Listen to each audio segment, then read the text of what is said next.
Well, good afternoon. Randy, thank you. Great information. Um, wasn't sure what to do. I'm used to talking to groups. PowerPoints are like, I don't do PowerPoints in this group. Let me put something together really tight. And then they just said, Gerald said, get up here and talk. And then I forgot. Ashley doubled down on that. So yeah, leave that alone. So first, Will McCall is my name. I've been with Dallas Leadership Foundation since 1999. I can't believe I've been in one place for 19 years. I've been there a long time, watched the city change. We are a Christian nonprofit that wants to have an impact, a tangible impact, move the needle in specific ways in neighborhoods, through reentry in prisons, and in schools. And I come out of the business world way back, not anymore, but that used to be my thing. My jam was buying buildings and analyze them and selling them and all that stuff. And I would be in neighborhoods, and especially when I worked with an investment company, we would go into low-income neighborhoods, and I loved the job, and buy apartments and turn those deep apartments into B-plus apartments in low-income neighborhoods, and found that people never wanted to move. They always felt good about themselves, and their families started doing better.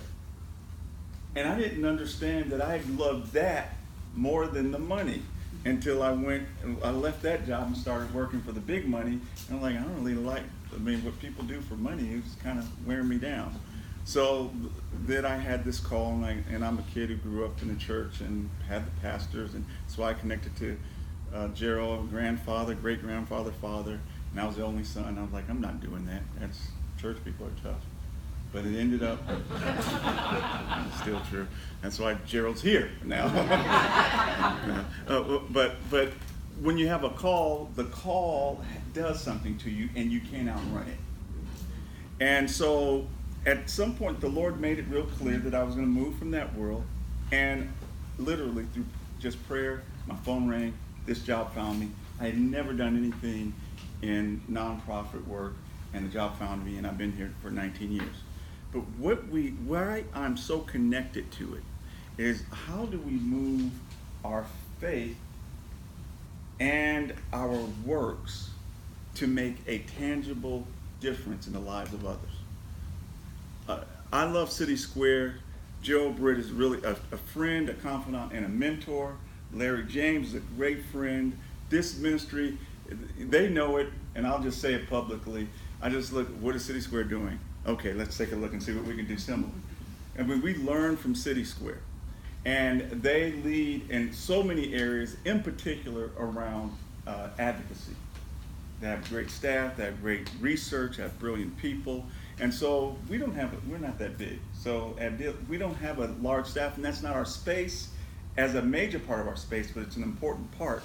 And our job is community action. So what we do is we go into neighborhoods. We have 12 different neighborhoods across Dallas that we work in. We have about 10 different schools that we touch. And we're in a prison. We run a faith-based building at Hudson State Jail, where we're in charge of 232 men. And I have a staff person that Gerald knows, named James Reed. Everybody loves him. He has the biggest personality ever. And he informed me yesterday that maybe they want us to take on another building, and I may have said we will.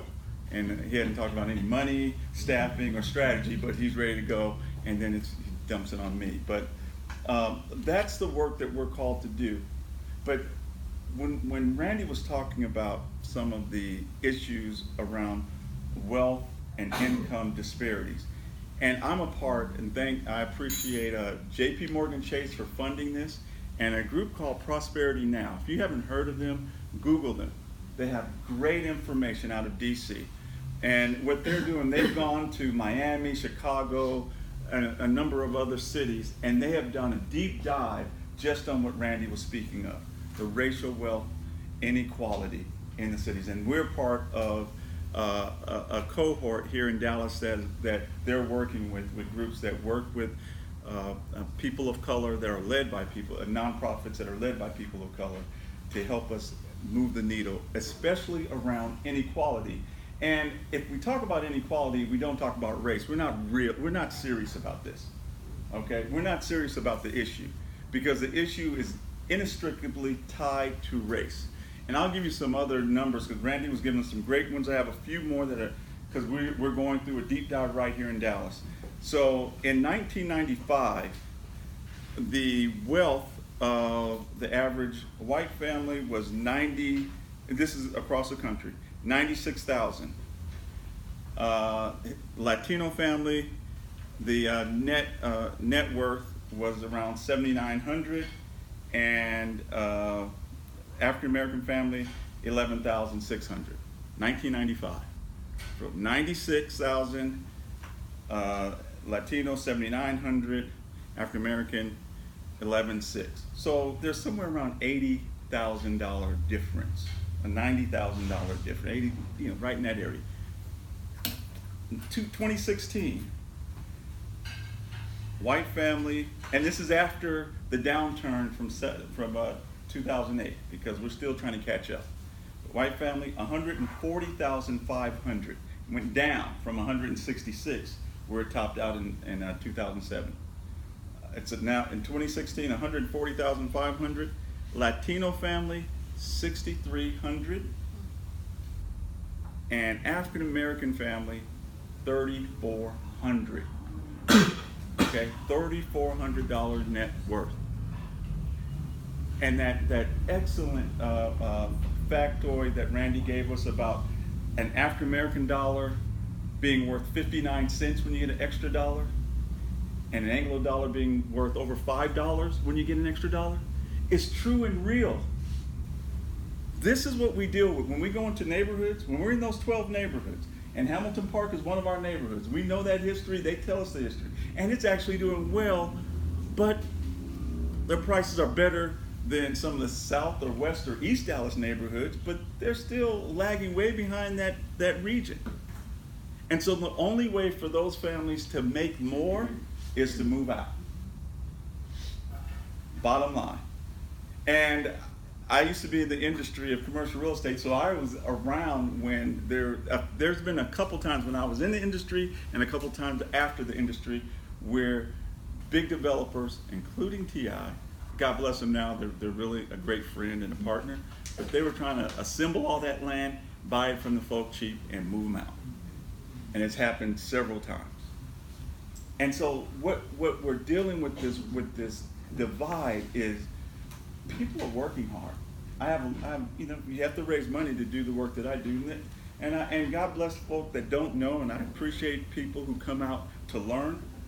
I used to think that poor people don't want to work. We're in the neighborhoods. We're in there. Most of the folk that can work want to work. There's a larger percentage that don't, but those are the ones who are staying back because they couldn't leave and they live off their parents or grandparents. But generally speaking, the other 2 or 3 kids, so if they had 5 kids, 3 of them figured out ways to work and they move on, and the 2 that really can't do much, they come back and stay and they leech off of their family. But the reality is they figure out ways to make it. But now it's harder because the jobs the welding jobs, the construction jobs, the teaching jobs, the jobs that allowed them to kind of move on. I heard about, we had factories in South Dallas, several. Those are all gone. Well, that's what we're dealing with now in the neighborhoods. So what we bring at Dallas Leadership Foundation is just what I say, leadership. Because what we found is there are so many great organizations that bring tangible things like, okay, let's get you off drugs, and we deal with that. Let's get you employed. We do deal with that. But they're in large ways. City Square and others do it in a much larger scale. But what's not happening is what many of us experience. It's who's helping you with your soft skills, who's helping you with leadership and understanding that we all have a leadership call. As simple as leading your life to whatever you have your ability to do. And what we found is when we work with neighborhood leaders, we found, and one of the mantras we have, those that are closest to the problem are closest to the solution, so we make sure they have the greatest voice. So when our neighborhood leaders come into our office with some of our big money people and we sit around the table, the people who are donors and who are captains of industry, they understand, because we have long talks with them, that you have a voice, but your voice is not larger than the people that are on the ground. I'll give you a story on how leadership works. One, our neighborhoods, Dallas has a 4.1% crime rate as of 2015. We haven't done this in a few years. So 4.1% crime rate as of 2015. Our neighborhoods are in all the places where you kind of know, and you would think they're lower income neighborhoods. You would think that the actual crime rate's higher. In our 12 neighborhoods, our average crime rate is 1.7%. Just as Gerald, I know the schools. I can tell you, Charles Rice in South Dallas kicks the behind of schools all throughout Highland Park and throughout North Dallas and beyond continuously. They're in the top 3, and they're right in the middle of South Dallas.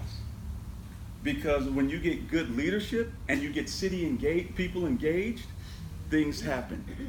We did a study with the Women's Foundation maybe about 7 years ago, and we asked them to help us understand what the indicators are of good leadership. And what they said the indicators are: 1, safety; 2, good health outcomes; 3, good education outcomes; 4, employment and economic outcomes; and 5, civic engagement. And so when you have all those factors showing up well, you can rest assured that there's strong leadership. And that works anywhere. And I'll give you an example. I'll give you the most anywhere place that most people don't think great leadership shows up. So at Hutchins State Jail, it is a real prison in the Texas criminal justice system, right here off 45 and 20. And we have, when I speak of a building is made up of 4 dorms. We have 58 men per dorm, 232 men that we control in the building. And in our faith-based, it's a choice. People that love it want to go and they say, hey, I want to be in a faith dorm. We have stricter rules. We have all those things.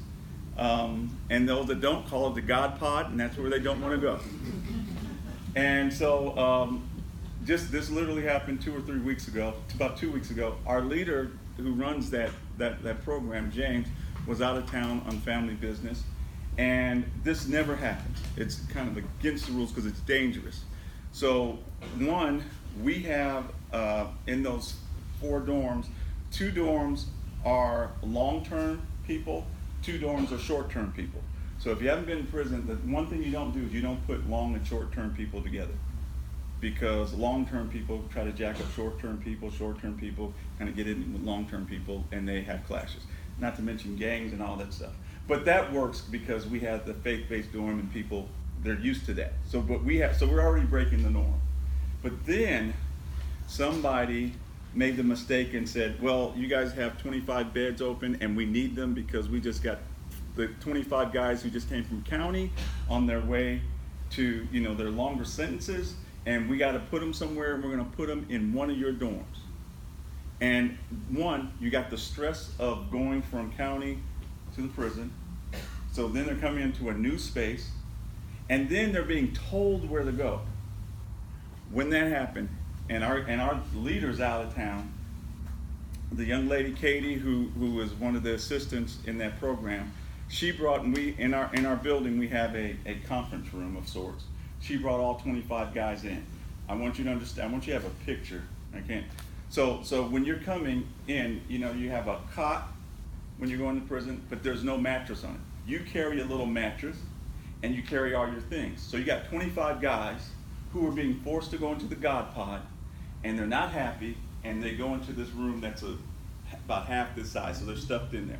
And she tells them our spiel. Well, our spiel is what we're called to serve, bring tangible benefit, and to bring glory to God, and to respect and have great expectation of every person that comes in. We expect you to live up to your leadership call. That's just what we do. That's how we function at Dallas Leadership Foundation. And she said, but we're going to serve you. Well, when the guys were coming out, and I've experienced this so much, it moves me still to this day.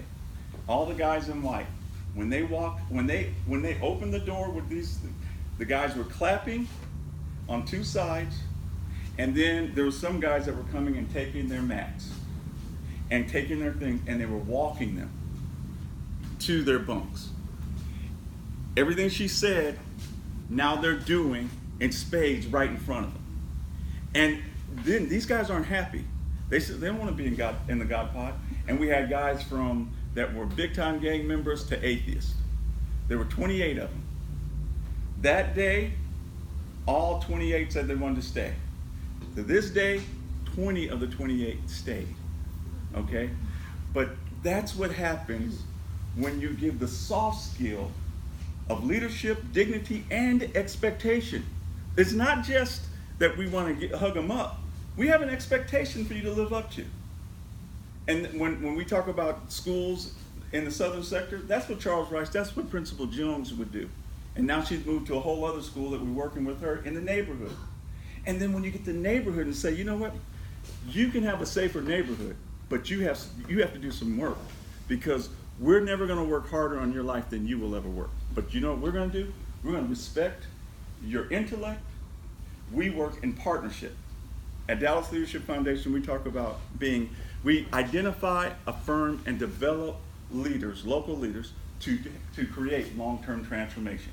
We identify, affirm, and develop local leaders to create long-term transformation. And when we talk about identification, one, we can't identify what we don't know. So we have to go into the community to know the people in the community. The community tells us who the leaders are. We aren't crazy enough to tell other folk. You can see me, I'm a black man. I've had lots of people tell me who my leaders should be.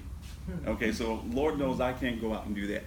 So first, we know the community, and the community helps us understand who the leaders really are. Secondly, we go through an affirmation process.